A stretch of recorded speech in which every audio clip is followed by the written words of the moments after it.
Hi കൂട്ടുകാരെ, പുതിയൊരു വീഡിയോയിലേക്ക് എല്ലാവർക്കും സ്വാഗതം.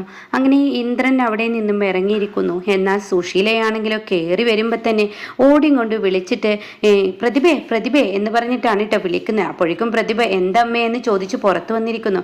അങ്ങനെ പ്രതിഭയോട് പറയണേ, അതെ നീ എനിക്ക് ഒരു ഗ്ലാസ് കുടിക്കാൻ വെള്ളം എടുത്ത് കണ്ടറിഞ്ഞ് ഒന്നും ചെയ്യില്ല എന്നൊക്കെ പറയുമ്പോഴേക്കും പ്രതിഭ അകത്തോട്ട് പോകുന്നു. അപ്പോൾ സോന എവിടെയെന്ന് ചോദിക്കുമ്പോൾ സോന പറയാം, ഞാനുണ്ട് അമ്മ എവിടെ, ഞാൻ കുഞ്ഞിനെ ഉറക്കുകയായിരുന്നു. ഓ അങ്ങനെയായിരുന്നോ, എന്നാൽ എടി മോളെ കാര്യങ്ങളൊക്കെ നമുക്ക് അനുകൂലമായിട്ടാണ് വന്നിരിക്കുന്നത്. സച്ചി സാറെ ഞാൻ കണ്ടു. എന്തായാലും ഇന്ദ്രന്റെ പെണ്ണ് കാണൽ ഇന്ന് കഴിഞ്ഞു. അവർ ഈ വിവാഹത്തിന് സമ്മതിച്ചു. എന്തൊക്കെയാ അമ്മ ഈ പറയുന്നത്, സത്യമാണോ? അതെ സത്യമാണ്. എന്തായാലും ഈ ഒരു കല്യാണം നടക്കാൻ പോവാണ്. അവർ സമ്മതിച്ചു. നാളത്തെ ഒരു ഡിവേഴ്സ് ഇങ്ങ് കഴിഞ്ഞാൽ പിന്നീട് ഇന്ദ്രന് കല്യാണമായി പെണ്ണായി എന്നൊക്കെ പറയുന്നേ കേട്ടോ. അതേസമയം സുശീലയോട് സോന ചോദിക്കേ, അമ്മ ഇതൊക്കെ സത്യമാണോ? അതെ സത്യമാണെടി, ഞാൻ എല്ലാം ഉറപ്പിച്ചു. ഇനി എന്തായാലും നോക്കിയും കണ്ടൊക്കെ നിന്ന് കഴിഞ്ഞാൽ തീർച്ചയായും നമുക്കിവിടെ കാര്യങ്ങൾ നീക്കാം. അല്ല അപ്പം ഇന്ദ്രേട്ടൻ എവിടെ? ഇന്ദ്രേട്ടൻ ഇതിനൊക്കെ സമ്മതിച്ചോ? തീർച്ചയായും ഇന്ദ്രൻ സമ്മതിച്ചു. അപ്പം അമ്മയുടെ കൂടെ കണ്ടില്ലല്ലോ.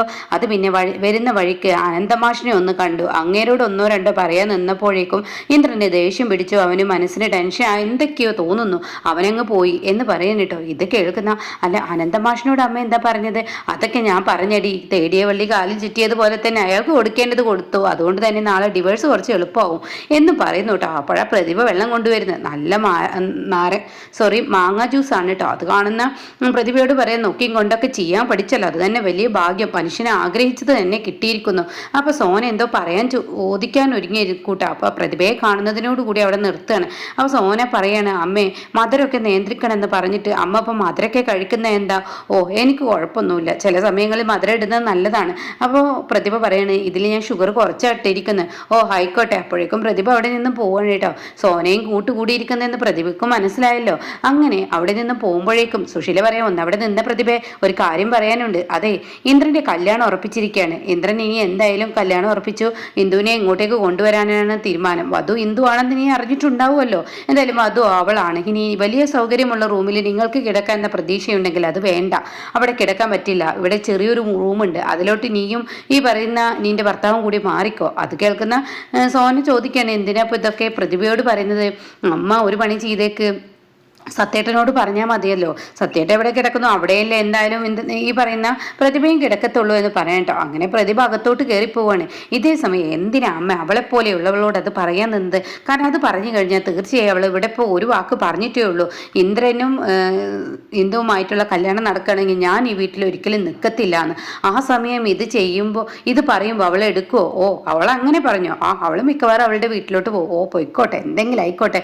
ഇവിടെ ഇപ്പോൾ പണക്കാരിയായ മരുമകൾ വരാൻ പോവാണ്. നമുക്ക് കുറച്ച് സാധനങ്ങളൊക്കെ മേടിക്കണം. അതിനുള്ള ലിസ്റ്റൊക്കെ ഞാൻ ഇട്ട് തരാം. എന്തായാലും നമുക്കൊരു പ്ലാനൊക്കെ ഉണ്ടാക്കണം. സച്ചി സാറിൻ്റെ മകളാണ് ഇങ്ങോട്ടേക്ക് വരാൻ പോകുന്നത്. അല്ലമ്മേ ക്ഷാമേറ്റം കൊടുക്കാനുള്ള 15 ലക്ഷം. ഓ അതിൻ്റെ കാര്യത്തിലൊന്നും ഇനി ചോദ്യം പറിച്ചിലൊന്നും ഇല്ലടി. സച്ചി സാറിൻ്റെ പകുതി സ്വത്ത് മുഴുവൻ ആ പെണ്ണിൻ്റെ പേരിലല്ലേ. അപ്പം അത് മുഴുവൻ നിങ്ങൾക്ക് തന്നെയല്ലേ കിട്ടാൻ പോകുന്നത് എന്നും പറയുമ്പോൾ സോനയ്ക്കൊരു സന്തോഷമൊക്കെ ആയിട്ടോ. പിന്നീടാണെങ്കിൽ കുറച്ച് നിമിഷങ്ങൾക്ക് ശേഷം ക്ഷാമ പറയാണ്, എന്തായാലും അമ്മ കാര്യങ്ങളൊക്കെ ആൻറ്റി നീക്കിയിരിക്കുകയാണ്. സത്യ കാര്യങ്ങൾ നമ്മൾ വിചാരിക്കുന്നത് പോലെയൊന്നുമല്ല. ഇന്ദ്രേട്ടൻ്റെയും ഇന്ദുവിൻ്റെയും കല്യാണം നടത്താനുള്ള പരിപാടിയാണ്. ഞാനിപ്പോൾ ആലോചിക്കുന്ന അതൊന്നുമല്ല, ഈ സച്ചി സാറിൻ്റെ കുടുംബം ഇത്രത്തോളം പോക്കായോ? അവരിതിനെ അനുകൂലിച്ചത് എങ്ങനെ? അത് കേൾക്കുന്നതിനോടുകൂടി സത്യം പറയണേ എനിക്കറിയത്തില്ല അമ്മ, എന്തോ വാക്ക് പറഞ്ഞ് അവരെ തെറ്റിദ്ധരിപ്പിച്ചിട്ടുണ്ട്. അതുകൊണ്ട് അവരതിനെ അനുകൂലിച്ചു എന്ന് തോന്നുന്നു. അവരുടെ മനസ്സ് എനിക്കും മനസ്സിലാവുന്നില്ല എന്ന് സത്യം പറയുമ്പോൾ സോന അങ്ങോട്ടേക്ക് കടന്നു വരാണ് കേട്ടോ. ദേ സത്യേട്ടൻ എന്ത് തീരുമാനം വേണമെങ്കിലും എടുത്തോ, പക്ഷെ ശ്യാമേട്ടൻ ഇതിലോട്ട് വലിച്ചെടുക്കുന്നതിൽ എനിക്കത്ര യോജിപ്പൊന്നുമില്ല. അതെനിക്ക് അത്ര ഇഷ്ടമാവുന്നില്ല. അത് കേൾക്കുന്നതിനോടുകൂടി എന്തിനാ ഇഷ്ടാവാതിരിക്കുന്നത്? ഇത് ചെയ്യുന്നത് തെറ്റല്ലേ? അത് കേൾക്കുന്നതിനോടുകൂടി ഞങ്ങളുടെ മുന്നിലെ 15 ലക്ഷത്തിൻ്റെ ഒരു കടമുണ്ട്. അകത്ത് നിൽക്കാൻ വയ്യ, പുറത്ത് നിൽക്കാൻ വയ്യ. ആ അവസ്ഥയിൽ നിൽക്കുമ്പോഴേ ഞങ്ങളെ ഇതിലോട്ട് വലിച്ചഴിച്ചു കഴിഞ്ഞാൽ എനിക്കും ക്ഷമേട്ടന് സ്വസ്ഥതയും സമാധാനം അമ്മ തരില്ല. അതിന് അമ്മയല്ലല്ലോ സച്ചി സാറിൻ്റെ അടുത്തുനിന്ന് കടം വാങ്ങിയത്, ഇന്ദ്രേട്ടനല്ലേ. ഇന്ദ്രേട്ടനല്ലേ ആ കടത്തിന്റെ ബാധ്യത. അപ്പൊ ഇന്ദ്രേട്ടനോട് നിങ്ങൾ കൂറല്ലേ കാണിക്കേണ്ടത്. അത് കേൾക്കുന്ന ഷ്യാം പറയുന്നത് അത് ശരിയാണ്. എന്നെ പോലീസ് സ്റ്റേഷനിൽ നിന്ന് ഇറക്കിയതും എൻ്റെ കടബാധ്യത എടുത്തു കൊടുത്തതും ഇന്ദ്രേട്ടനാണ്. അപ്പൊ ഇന്ദ്രേട്ടനോട് ഞാൻ കടപ്പെട്ടാൽ മതി. എനിക്കൊരിക്കലും ഈ അമ്മ പറയുന്നതിനോട് യോജിക്കാൻ പറ്റത്തില്ല. ആൻറ്റിയുടെ വാക്കുകൾ ഞാൻ നിൽക്കത്തില്ല. അതുകൊണ്ട് ഞാനൊരു കാര്യം പറഞ്ഞേക്കാം, അനുചേച്ചി ഇന്ദ്രേട്ടനെ ഒരുമിപ്പിക്കാനാണ് ഞാൻ നോക്കുന്നത്. അപ്പോൾ ഉടൻ തന്നെ സത്യം പറയണം, ഞാനും അതിനെ തന്നെ ശ്രമിക്കത്തുള്ളൂ. എന്നാൽ നമുക്കൊരു പണി ചെയ്യാം, അനുചേച്ചി ഒന്ന് പോയി കണ്ട് കാര്യങ്ങളൊക്കെ ഒന്ന് പറഞ്ഞല്ലോ. അപ്പോഴേക്കും സുശീല, എൻ്റെ മക്കൾ അത്ര വല്ലാതെ കിടന്ന് നെട്ടോട്ടം ഓടുന്നത്. ഒരിക്കലും അനുചേച്ചിയുടെ വിവാഹവും അനുചേച്ചി ഇന്ദ്രേട്ടനും തമ്മിൽ ഒരുമിക്കില്ല. ഇന്ദ്രൻ ഇന്ദുവിനെ കല്യാണം കഴിക്കുകയാണ്. അത് ആ മാഷിന്റെ മുഖത്തടിച്ച് ഞങ്ങളത് പറയലും കഴിഞ്ഞു. അതുകൊണ്ട് തന്നെ ഇന്ദ്രന് സമ്മതമാണെങ്കിൽ നിങ്ങൾ എന്തിനാ ഇതിൽ കിടന്ന് ഇങ്ങനെ കളിക്കുന്നത്? അതുകൊണ്ട് എൻ്റെ മക്കളെ ഇനിയിപ്പോ ഈ പറയുന്ന കല്യാണം മുടക്കാൻ ഈ പറയുന്ന ഇന്ദ്രനെയും അനുപമയും ഒരുമിപ്പിക്കാൻ നോക്കണ്ട. ഇനിയിപ്പോൾ സച്ചി സാറിൻ്റെ മകളെ എൻ്റെ മകൻ കെട്ടിയില്ലെങ്കിലും വേണ്ടില്ല, ഈ ലോകത്ത് മാഷിൻ്റെ മകളെ സ്വീകരിക്കില്ല. അതെൻ്റെ വാക്കാണ്. ഇനിയിപ്പോൾ ഞാൻ മരിക്കുകയാണെങ്കിൽ ശരി, മരണമൊഴി എന്ന് പറയുന്ന ആ ഒരു അന്ത്യാഭിലാഷമുണ്ടല്ലോ, അത് ഞാൻ ഇതങ്ങ് എടുത്തിടും. ആരെ കല്യാണം കഴിച്ചാലും നീ അനുപമയെ കല്യാണം കഴിക്കരുത്.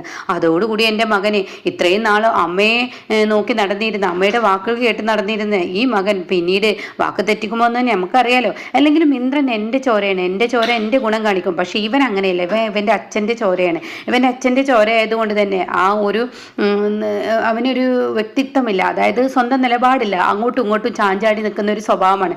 അതുകൊണ്ട് തന്നെ ഇവൻ തൊലയത്തേ ഉള്ളൂ.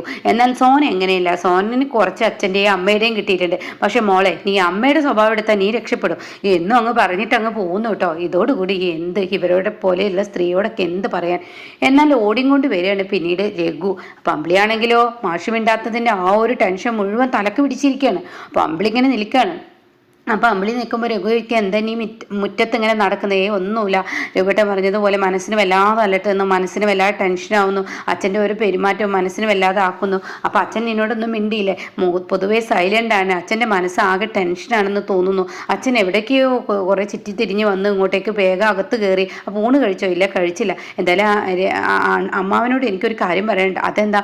അത് നീ വാ, അമ്മാവനോട് പറയുമ്പോൾ കേൾക്കാം. അപ്പം നീ എന്താ പറയാൻ വന്നത്? അതൊക്കെ ഞാൻ പറയാം. നമുക്ക് അനുപമയും പറയുന്ന ചീരുവാണ് നമുക്ക് ഒപ്പമുള്ളത്. അപ്പം അതെന്താ? അതൊക്കെ പറയാം, കിടക്കുമ്പോൾ പറയാമെന്ന് പറഞ്ഞിട്ട് അകത്തോട്ട് കയറാണ്. അപ്പോൾ ചീരുവിന് വെള്ളമൊക്കെ എങ്ങനെ കൊടുക്കുകയാണ് അനുപമ. അപ്പോൾ എന്നിട്ട് ചീരുവിനോട് പറയുന്നുണ്ട്, മക്കൾക്ക് പാലൊക്കെ ഞാൻ തിളപ്പിച്ച് വെച്ചിട്ടുണ്ട്, അതിനെ എടുത്ത് കൊടുത്താൽ മതി എന്നൊക്കെ എന്നെ പറയുന്നുണ്ട്. ഓ ഹൈക്കോട്ടെ എന്ന് പറയണേ. എന്നാൽ ഈ സമയം രഘുവിനെ കാണുമ്പോൾ ഇവർ എണീറ്റ് നിൽക്കുകയാണ്. അപ്പോൾ രഘു പറയാണ്, ഞാൻ ഇന്നൊരു കാര്യം പറയാനും കൂടിയാണ് വന്നത്. ഇന്ന് ഇന്ദ്രൻ എൻ്റെ അടുത്തോട്ട് വന്ന്. അതെന്താ, അയാൾക്ക് മനസ്സലിവ് എന്തെങ്കിലും തോന്നിയോ എന്ന് അനുപമ ചോദിക്കുകയാണ്. എന്താ വല്ല കഥ എന്തെങ്കിലും അയാൾക്ക് പറയാനുണ്ടോ? അത് കേൾക്കുന്നതിനോട് കഥയല്ല, അവന് കുറ്റബോധമാണ്, അവന് നീ നഷ്ടപ്പെടുമോ എന്നൊരു കുറ്റബോധം. ആ കുറ്റബോധം ഉള്ളിൽ പേറിയും കൊണ്ടാണ് വന്നത്. അത് കേൾക്കുന്ന അമ്പിളി പൊട്ടിത്തെറിക്കാണ് കേട്ടോ. എന്തിനവനെ കുറ്റബോധം? സ്വന്തം അമ്മയുടെ വാക്കുകൾ കേട്ട് അവന് നിലപാടെടുക്കുന്നവൻ എന്ത് കുറ്റബോധം? അവനവൻ്റെ ജീവിതം കയ്യിൽ വിട്ടു പോകുമ്പോൾ അവൻ ആ കുറ്റബോധം മാറ്റി നിർത്തി അവൻ എന്ത് ചെയ്യണം? അവന് സ്വന്തം ഭാര്യയെയും മകനെയും ഒപ്പം പിടിച്ചു നിർത്താൻ നോക്കണം. അത് കേൾക്കുന്ന അനുപമക്ക് സങ്കടമാവുകയാണ്. അപ്പോഴേക്കും ചിരി പറയണേ, എന്തിനാണ് അനുചേച്ചിയെ സങ്കടപ്പെടുത്താൻ അമ്പിളി ചേച്ചി ഇങ്ങനെ സംസാരിച്ചത്? അപ്പോൾ രഘുവും പറയണേ, എന്തിനാണ് ഇപ്പോൾ ഇങ്ങനെ സങ്കടപ്പെടുത്താനുള്ള ഈ സംസാരം ഇവിടെ ഉണ്ടായത് എന്ന് രഘുവും പറയുന്നുണ്ട് കേട്ടോ.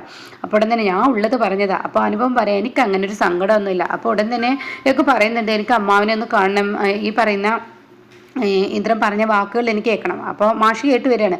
നീ പറയുന്നത് ഞാൻ കേട്ടു ഇന്ദ്ര, എന്നാൽ നീ എന്താണ് ഇന്ദ്രൻ പറഞ്ഞതെന്ന് നീ എന്നോട് പറയേണ്ട. അവൻ നിൻ്റെ അടുത്ത് വന്നു നിന്നോട് സംസാരിച്ച് നിങ്ങൾ പോയിക്കോളൂ, പക്ഷേ എന്നോടൊന്നും പറയണ്ട. അതെല്ലാം മാവ ഒന്നുമില്ല, ഞാൻ കിടക്കട്ടെ എന്നും പറഞ്ഞ് അവിടെ നിന്ന് പോവുകയാണ് കേട്ടോ. എന്തായാലും കൂട്ടി യോജിക്കുന്നില്ല ഇനി. ആ ബന്ധം ഞാൻ പണ്ടേ തേച്ച് മാച്ച് കളഞ്ഞതാണ്. ഞാൻ വഴിയിൽ വെച്ച് സുശീലയും ഇന്ദ്രനെയും ഞാനും കണ്ടിരുന്നു, അതെന്നോട് പറഞ്ഞില്ല എന്ന് രഘു പറയുന്നുണ്ട് കേട്ടോ. പക്ഷേ രഘുവിനെ ശരിക്കും ഒറ്റപ്പെടുത്തുന്നത് പോലെ, മാറ്റി നിർത്തുന്നത് പോലെ പെരുമാറുന്നത് കാണുമ്പോൾ രഘുവിന് സങ്കടമാവുകയാണ്.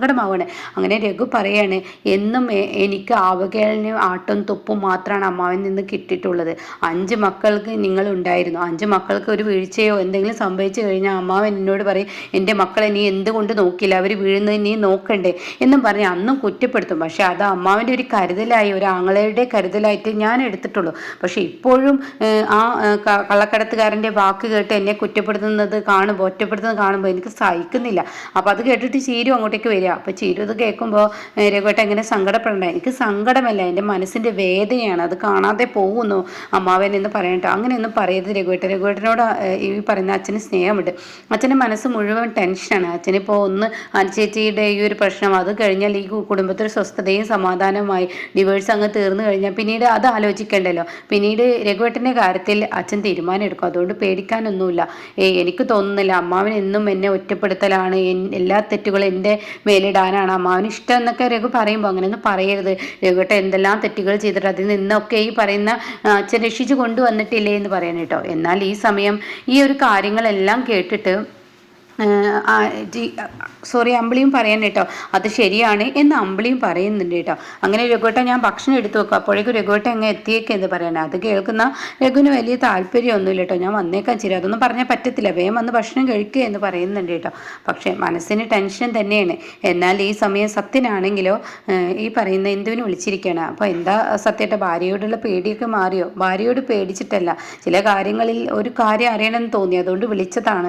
അതെന്താ എന്ന് ചോദിക്കുമ്പോൾ, അതെ ഞാനൊരു കാര്യം ഇപ്പം അറിഞ്ഞു, ഇന്ന് അവിടെ പെണ്ണ് കാണൽ ചടങ്ങ് നടന്നു എന്നും ഇന്ദുവിനെ ഇന്ദ്രട്ടൻ കല്യാണം കഴിക്കാൻ പോവാണെന്നുള്ളതൊക്കെ സത്യം അറിഞ്ഞു. അപ്പം അതുകൊണ്ട് അതറിയാൻ വേണ്ടി ചോദിച്ചാൽ, നിങ്ങളുടെ ഒന്നും മനസ്സ് എനിക്ക് മനസ്സിലാവുന്നില്ല, അതെന്താ ഞങ്ങളുടെ മനസ്സ് മനസ്സിലാവാത്ത എന്ന് എന്ത് ചോദിക്കണേ, ഞങ്ങളെ മനസ്സിലാക്കാൻ സത്യത്തിന് കഴിയുന്നില്ലേ എന്നിങ്ങനെ ചോദിക്കുന്ന സമയത്ത് പ്രതിഭ കടന്നു വരുന്നുണ്ട് കേട്ടോ. അപ്പം അതിനൊരു വ്യക്തത കിട്ടണം എന്ന് പറഞ്ഞിട്ടാണ് സത്യം ഇന്ദുവിന് വിളിക്കുന്നത് കേട്ടോ. അപ്പം എന്തായാലും സത്യം കളത്തിലിറങ്ങിയിരിക്കുകയാണ്, ഒരിക്കലും ആ വിവാഹം നടത്താൻ സമ്മതിക്കില്ല എന്നുള്ള ആ ഒരു ഇതോട് കൂടിയാണ്. പക്ഷെ ഏറ്റവും വലിയ തിരിച്ചടിയാണ് കേട്ടോ ഇനി ഈ പറയുന്ന സുശീലയ്ക്ക് കിട്ടാൻ പോകുന്നത്. അത് നാളത്തെ മറ്റന്നത്തെ എപ്പിസോഡ് കഴിഞ്ഞ് എല്ലാവർക്കും മനസ്സിലാവുകയും